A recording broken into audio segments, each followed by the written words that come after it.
Naja is the next damage dealer coming to Brawl Stars, and she is one of the strangest brawlers that I've played in some time.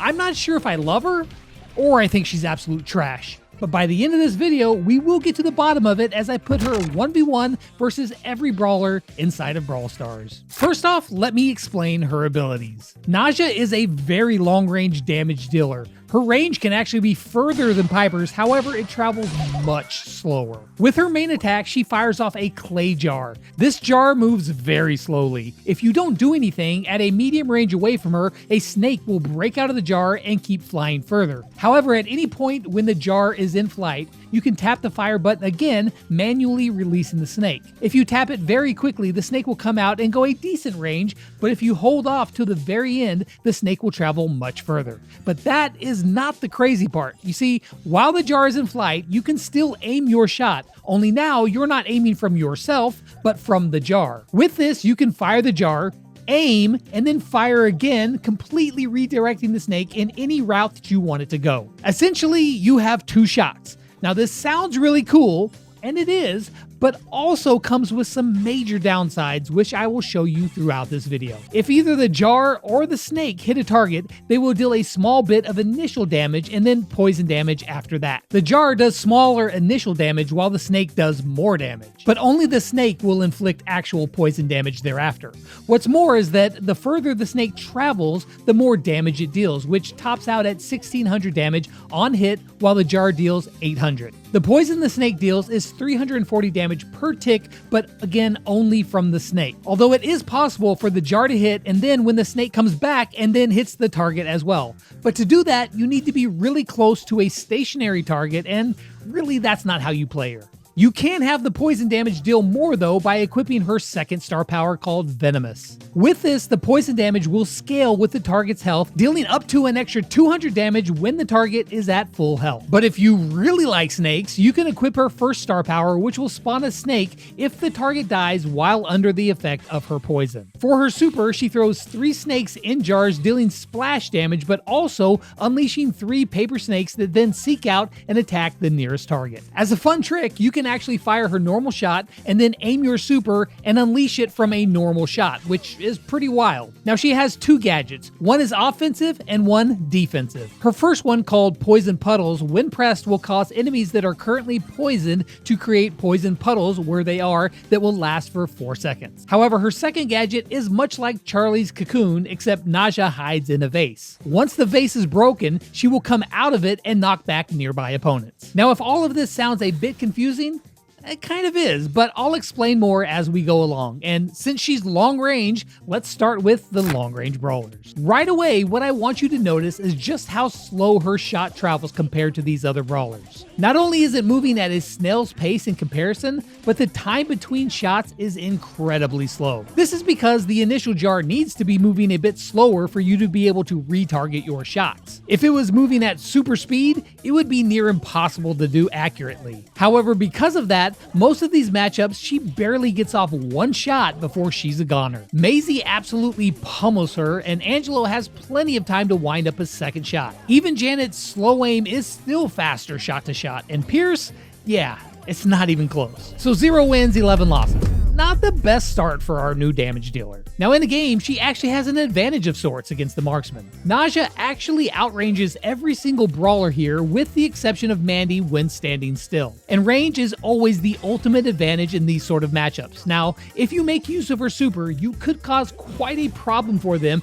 as almost all the marksmen are single shot brawlers, and 3 deadly snakes coming at them will be a tough time to deal with. But her range is a great asset, so on a wide open map, you've got that going for you, but only if you can hit your shots. To get the maximum range, you have to aim towards the brawler you're shooting at, and then re-aim and launch it right before it breaks out of the jar.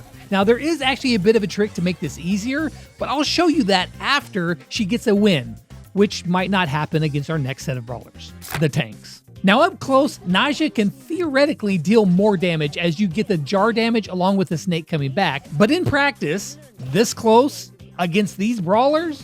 No, it's not even close. Naja only has 6,800 hit points, which is not much for a damage dealer, and the classification damage dealer is being pretty generous in my opinion, since her burst damage is basically non-existent. Hank takes his sweet time charging up another bubble before he finally decides to pop her. Trunk, however, does not take his time, and neither does Buster. Ollie, with his low damage, still has more than enough hit points left to beat her. Meg absolutely shreds through her like it's nothing, and then Draco finishes off the perfect run with just a few quick jabs. So 0 wins and 14 losses. Not a total surprise, but for a damage dealer, you would have thought she would have put up a better fight. Now in a game, I don't think it's going to go much better. The bright side is that she has vastly more range than these brawlers, so hopefully she'll be able to stay back, and if she gets in trouble, she can use her gadget to protect herself. But that might just be delaying the inevitable, as that's really her only defense. Plain and simple, just stay away from the tanks, because if not, it will not end well.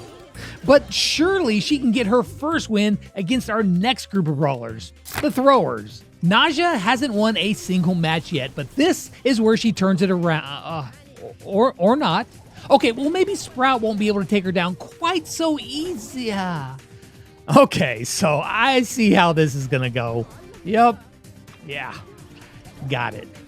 But surely Tick can't, oh my god. This is ugly.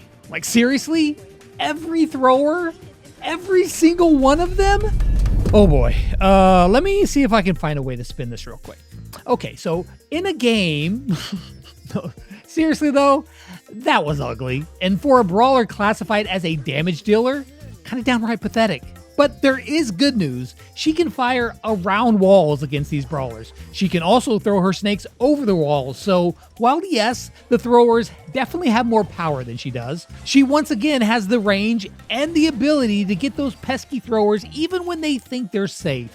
Tick might be a bit of a harder matchup just because of his range, but nevertheless, she can actually still get around walls. But it's honestly a tough matchup for both brawlers in different ways. But it's going to take vastly more effort for Naja to win than it will for the throwers. Like if nobody's attacking her and she gets completely free reign to lock in and really get those shots around the walls just right, then she has a good shot. But that doesn't sound like something that's going to happen too often. So how about this? Let's try her against a class that generally has some weaker brawlers, the controllers. At this point, I'm really rooting for Naja to win some matches. The last time we saw a set of 1v1 interactions this ugly was way back with Byron, and honestly, there are some similarities that we could draw between the two, but I'll save that for the end. Just notice how slow her shots are. Not just the speed, but the time between shots. It's absolutely miserable. She is barely able to reel off 2 shots while facing these brawlers that can fire off shots in rapid succession. In my eyes, this is far and away her biggest downfall. But truly, it's not all bad. It's just a totally different playstyle. But that's pretty hard to look past when she's getting absolutely walloped by brawlers like Mr. P. And even Willow. Willow has time for a 4th shot and wins. Chuck doesn't even need to fire up the train, and Charlie makes it a close one coming down to that last yo-yo, but she's able to come out on top. Finks beats his fellow trio member without even hitting his outside shots, and I actually gave Naja an advantage with Ziggy not using his damage star power, and it was close, but still a loss. Sandy puts her into a deep sleep, and Amber's flamethrower charges her to the bone. And then the new brawler Sirius absolutely shreds her with no mercy at all. Once again, another clean sweep for that class, but at least some of them were pretty close. So I feel like we're going at least in the right direction. This has become not a game of how many she will win, but will she win one at all? This matchup is actually a really tough one. There are quite a few brawlers here that have spawners, from Jessie, Mr. P, Penny, and even Charlie Spiders. She has single target damage and it's not instant. But once again, she does outrange all of them and she can get creative with her shots, which is a big advantage. I think this is actually a pretty fair fight. Spawners she's probably going to have some trouble with, but for the most part, this one isn't too bad of a matchup. However, our next one, yeah, so let's just speed run this destruction. So Naja lost to every single thrower and, well, every brawler so far. If you're expecting to see her win any of these matchups, then clearly you haven't been paying attention. Her damage is a slow trickle. Her hit points are low. What you think would happen against the fast attacking and hard hitting assassins? Yeah, that is exactly what happens. She gets destroyed by every single one of these brawlers. It's not even remotely close. Sometimes you just gotta know when to let it go, and Naja, against the assassin, it's one of those times. Ali obliterates her, Gigi disintegrates her, even the Fragile Crow pulverizes her. Leon ruins her, she gets vaporized by Cord, Kenji takes his time but still annihilates her, and Kaze conquers her. And thank goodness that is over, because honestly I was kind of running out of synonyms for destroy. Now there is one bright side here for Naja. Okay, wait, no, there's actually two. Once again, her range and her gadget. She can protect herself for a short time with her gadget, and her range might be able to hold back an assassin, but they move so fast, hitting those shots is gonna be tough. I'm really trying to think of something great to say here for Naja, but this matchup, it just ain't it for her. Like, just stay away from the assassins, okay? So let's just put her against her very own class. That's fair, right? Now, it's always interesting to see how a new brawler will do against their own class. I really like watching these ones because it gives me a good idea of the base power of that brawler in their given class and if they belong. This time, however, I think it's kind of an outlier. Part of me thinks she really shouldn't even be in this class. While she does deal damage, so does every other brawler in the game. And to me, I think that damage dealers implies a certain level of power and stopping ability. That's something that clearly Naja does not have. And that's okay, she doesn't need to be a high-powered brawler like Terra. I just think that she might be better suited in a class like the Controllers. But regardless, here she is, just chaining losses against her fellow damage dealers, even if they are just a tiny mouse. Lumi, even with her low health, takes her out, and Mina?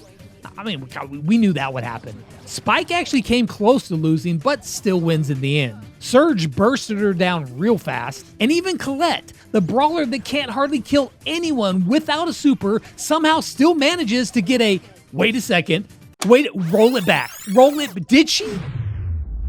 She did! Naja gets her first win of this entire video.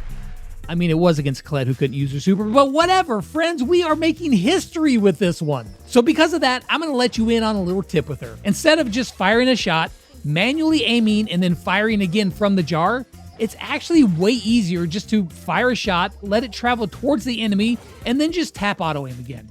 Is it as accurate as manually aiming? No, but the snake, when it comes out of the jar, actually moves at a decent speed, and you should already be close with your shot, so it actually works pretty darn well. Now, this won't work at very long ranges, but it will work at most ranges. It'll even retarget around a wall if the brawler you want to hit is close by, as it just retargets at the closest enemy, regardless of the direction. But yeah, congratulations, Naja, you won one. So let's see if you can build on that success when she faces off against one of the weakest classes in the game, the support brawlers. Now we are on the final class of brawlers where Naja might be able to pad those stats, just not against Gus. Okay, and Pam, come on, we know that's not happening. With Barry, she might actually get her chance to get another, okay, no. Rough shots, come on, they're too fast. And Gray, well, that's just too much damage. Doug? Okay, well, let's just move on from that one. Jay, however, is an interesting one where she just might have a okay, no. And Globert, dude is just sneaky strong. Just like, look at that. Never doubt him. As for Kit, he ain't losing this match. And then there's Poco. I mean, listen, if a damage dealer can't beat Poco straight up toe-to-toe with no supers, then it's just done for him. But she does manage to just barely win for the second win of the day. But okay, now comes the true test. We have two brawlers that are horrible in these 1v1 interactions. Byron versus Naja. Who's gonna win? The shots fire off. The poisons are ticking away, and at the very last second, we have a winner. By 2 frames, Naja comes out on top. Are you not entertained? Are you not entertained? Is this not why you are here? That gives her a 2-10 record versus the support brawlers and an overall record of 3-97. That is jaw-dropping, just for all the wrong reasons. So then, you've seen Najia 1v1 versus every brawler in base level interactions. Is she going to be any good? Well, okay, listen. I know we've had some fun today laughing at her expense, but truly, I don't think she's going to be that bad of a brawler. She's just a much different playstyle than what we've seen before. She shares some similarities with Byron in that the damage is annoying, really long range, and very slow rolling, but once it gets ticking, it really does add up. The benefits of Najia is that she has incredible range and such a unique ability to redirect her shots so that no one is safe. There are no walls that will protect you, so even when you think you're untouchable, Najia is there to touch you. Okay, all right. Well, that didn't sound right. Moving along. She will have poisons all over the map, and that is going to be a bear to deal with, but it wouldn't be fair if I didn't address her glaring weaknesses as well. Her time between shots is absolutely abysmal. Some brawlers have burst damage, and some brawlers have Naja damage. Like, if you're counting on her main shot to bail you out in a pickle, you're sunk, man. Her super will give you some of that and some pressure to go along with it, but it's really not that much. Now, she could be a really good brawler in slower game modes like Bounty or Knockout. I could see her doing very well there. Now, I don't think that she's going to be a very good brawler in like Solo Showdown, but she is more versatile than you might expect. Brawl Ball? Probably not the best, but Gem Grab, I can definitely see it. Her range is going to let you do things that other brawlers just can't, and I really like her abilities, but overall, I don't think she's going to be a powerhouse. She has a lot of weaknesses, but I don't think that she will be horrible either. In fact, I see her as a higher skill brawler that is unique and will work great in some situations, and probably not so great in some others. I'm okay with that. Not every brawler needs to be pure insanity. Like, on a scale of 1 to 10, with 1 being horrible and 10 being Larry Laurie upon release, I'd give her like a 5 or a 6. She's pretty balanced in a niche kind of way, and I'm good with that. Now get out there and enjoy the update. Thanks for watching.